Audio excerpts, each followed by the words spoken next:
The studio buzzed with excitement. PA announcements, cameramen in position, audience members settling into their seats. All the signs of a routine late-night taping. It was billed as a fun, feel-good return for Jennifer Aniston, promoting her upcoming project and offering nostalgic banter about Friends. But something felt off. Jennifer walked on stage, smiling politely, greeting Jimmy Kimmel with a hug. It looked warm. It looked familiar. It felt rehearsed. Jimmy kicked off with a quip. "Jen, great to have you back. You're still the queen of comfort TV, and we're not crying watching the Friends reruns, yet." Jennifer laughed briefly, but there was a flicker in her eyes, almost irritation, before she softened it into grace. Jimmy leaned in. "So tell us about your new role. It's a serious drama, a departure. Let's dig into the pain a bit, maybe even a tear or two." He smirked expectantly. Jennifer smiled, but it didn't reach her eyes. She replied, "There's pain in the story, yes. But I'd rather let the characters speak it than force it here." The audience nodded politely. But Jimmy's tone shifted slightly, just enough that the joke felt personal. Jimmy said, "Come on, Jen. You've done romantic comedy for so long. Now we want raw feelings on my stage. You owe us." The laughter stuttered. The audience sensed the mood change. Jennifer's lips tightened. She inhaled, calmly. Before she spoke, the entire room pressed in, silent. "Now, before I show you what she says, the moment that changed everything. Here's the truth.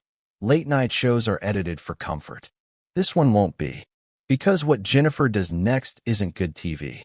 It's something real. So if you're tired of packaged feelings and want the truth unfiltered, click subscribe now. Because what she says next isn't part of the script." Jennifer met Jimmy's eyes. She said, "No, I owe you nothing. Not tears. Not staged emotion. I came here to talk about my work, not perform for your ratings." The studio quieted. It wasn't just a rejection, it was an earthquake. Jimmy Kimmel blinked, still seated behind his desk, the smirk on his face fading slightly. The studio remained quiet, caught between shock and confusion. No one expected Jennifer Aniston to push back so directly, least of all Jimmy. He leaned forward, trying to recover. "Jen, relax. It's just a show. I'm just teasing, like I do with all the guests." Jennifer didn't flinch. "Except you're not teasing. You're dismissing. You want vulnerability, but only the kind you can control."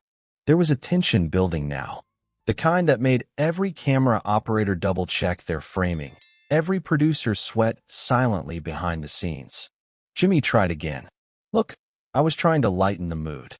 You know, remind people why they love you." Jennifer looked at him, expression unreadable. "If they love me, they'll let me evolve. Not reduce me to an old character or a meme. I'm not here to play someone's nostalgia." A few members of the audience clapped, softly at first, then louder. Jimmy glanced at them, thrown off. "So this is serious now? You're calling me out on air." Jennifer's voice stayed calm, but her words hit like a blade. "Not calling you out. I'm answering a pattern.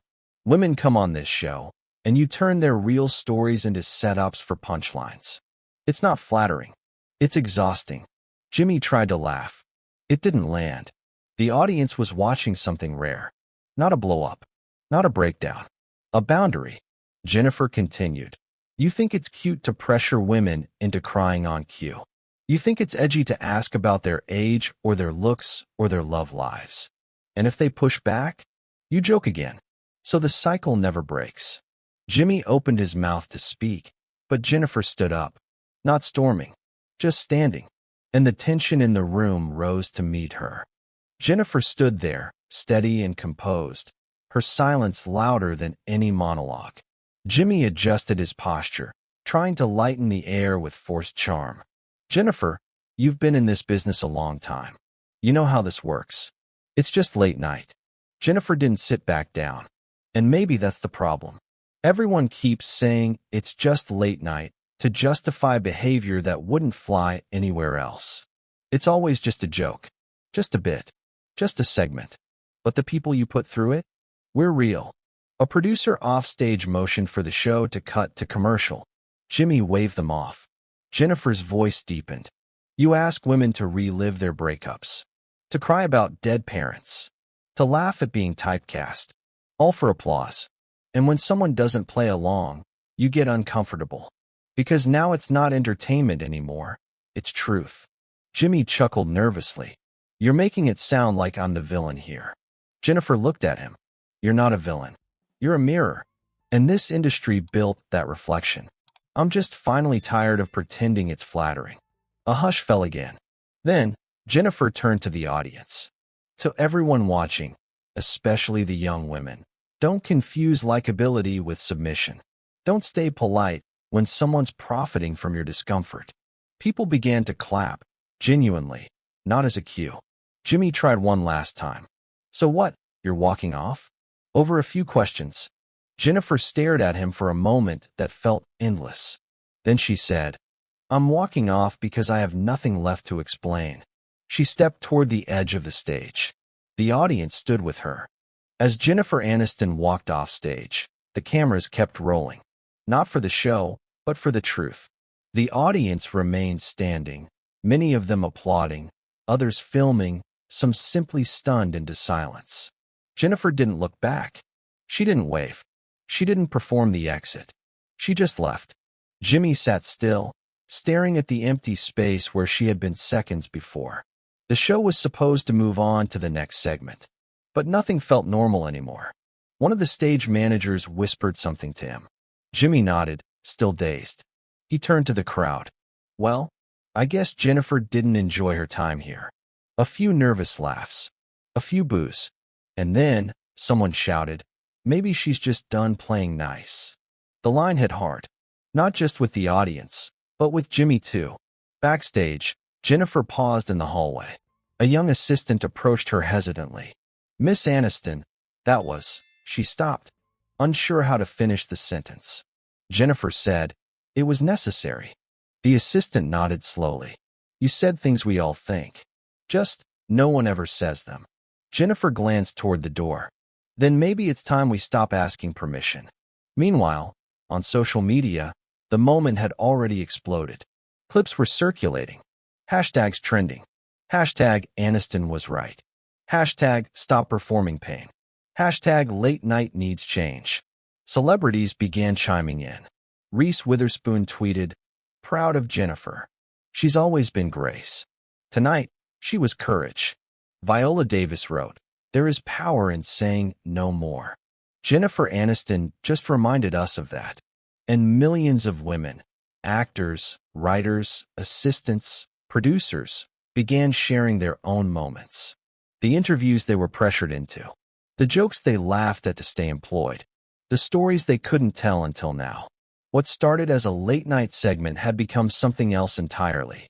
Jennifer Aniston hadn't just walked off a show. She had walked into a movement. Jimmy Kimmel's next episode opened without his usual energy. No dancing music. No light-hearted monologue. Just a host sitting behind a desk, clearly rattled.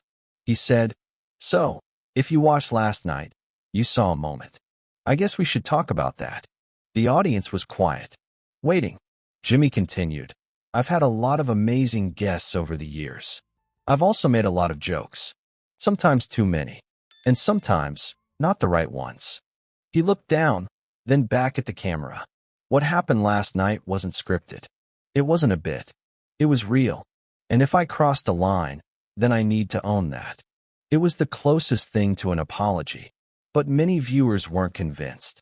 Because the apology wasn't for Jennifer. It was for optics. Meanwhile, Jennifer Aniston stayed silent. No interviews. No statements. Just stillness. But others kept speaking. A New York Times op-ed appeared the next day. It read, what Jennifer Aniston did was not walk off. It was walk through the boundaries of silence, the weight of likability, and the expectation of always being a good sport. A viral video montage surfaced next. Moments of women on late-night shows laughing off sexism, dodging questions about their age, their appearance, their children, their divorces. Then, it cut to Jennifer. Standing, speaking, leaving. The impact was undeniable. Networks began issuing new guidelines for interview segments. Talent representatives started drawing firmer lines before appearances. And women across the industry began asking one quiet but powerful question. What would happen if I stopped laughing? Because the world had seen what happened when Jennifer did. And it wasn't chaos. It was clarity. Weeks passed. The headlines moved on. But something lingered. Not the drama. The shift. Jennifer Aniston appeared next not on a talk show, but on a podcast hosted by a young female journalist. It wasn't flashy. No makeup team. No audience. Just her voice. She said, "I didn't walk out because I was angry. I walked out because I was done pretending to be comfortable when I wasn't." The host asked, "Was that moment planned?" Jennifer replied, "No, but it was honest. And sometimes honesty makes people nervous." She didn't name Jimmy. She didn't need to. The story wasn't about him anymore. It was about the long-standing expectation that women, especially public women, smile through discomfort, absorb the joke, accept the narrative. Jennifer said, "We're told that likability is power, but I've learned that self-respect is stronger." That line was quoted everywhere. Framed, shared, taught. It echoed not just through Hollywood, but through offices, classrooms, dinner tables. Because millions of women had felt it. That moment of being asked to shrink, to accommodate, to smile. And now, they had seen what it looked like to say no. Jimmy Kimmel's show went on. Guests returned. But things weren't the same. Producers became more cautious. Audiences more critical. The usual laughter now carried questions. And every time a woman set a boundary, someone whispered, "Jennifer Aniston showed us how." Because in that one moment, not dramatic, not violent, just clear, Jennifer didn't just exit a show. She rewrote the terms of staying. And in doing so, she didn't lose her place in the spotlight. She redefined it.